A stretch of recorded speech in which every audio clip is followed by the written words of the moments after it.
process in which I started to gather evidence, we already have people running surveys for SSE and for evaluating your own subject even and evaluating on the school level. And that's quantitative. You're getting facts, you're getting figures, but I'm really into the stories. I'm much more into qualitative information and the experience and how you can learn from just sharing this information. So I started by sitting with students. Really, it was kind of like an informal focus group style. And we'd sit in a group and just discuss. My input was only ever language. So I'd sit and we'd have a question and the students would talk. And every now and again I'd say, "It sounds like you're saying this." And then I would add vocabulary, not opinion, which is very hard to remove bias from a situation like that. But what we worked on was building their language before we gave any formal questions. It was like suggestions for discussion, build a language. And I tried as best I could to make it a learning process every time. So I taught them how to use digital video cameras so they could interview each other on camera, how to upload from mobile phones onto computers and how to edit in iMovie, how to make audio recordings. So they were always picking up a new skill.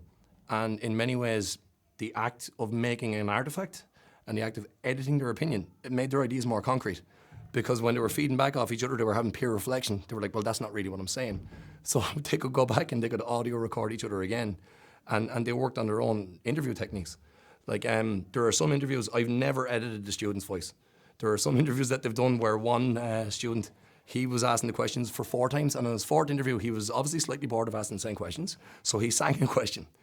And everyone giggled, but then they continued with the conversation. So when they submitted to me, I didn't edit it, I didn't take it out. I went, okay, that's your student voice, that's your question, that's your follow through in the conversation, because it's more natural. And it got them used to actually talking and having their opinion respected. So that's really how we built it. And it is an unusual approach just to have them talk and only talk and say, right, it's inconsequential in some ways, but there's a huge consequence long term down the road, because at the time it's inconsequential in the fact that you're not picking up numbers, you're not picking up facts and figures straight away. But as a pilot scheme and as a focus group, it got them much more confident in how they spoke. And they started learning about quite sophisticated ideas like assessment for learning rather than assessment of learning.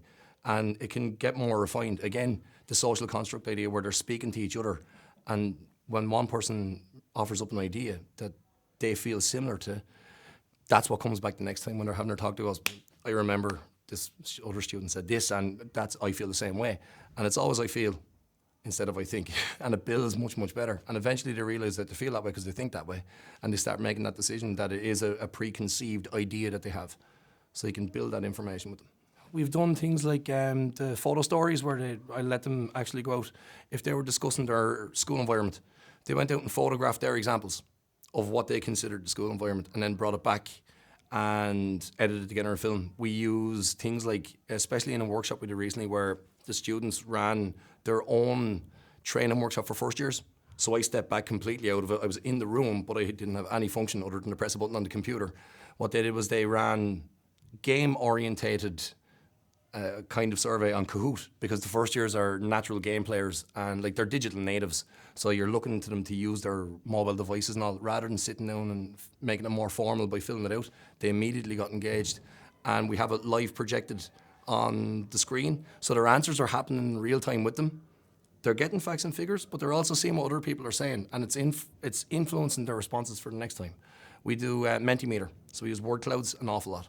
So if we were doing work on well-being, so first of all, the discussion is, what do you think well-being means? And they were given, I think 3 to 5 words was the options they could answer. They fill it out on their iPhone or on their iPad. Automatically it appears and it starts interacting and changing in front in live action. So it's more engaging for them from visually. And it again makes them intrinsically motivated to actually partake in the next one quicker. And they really actually reconsider it then, because as a group they've formalised this list of words.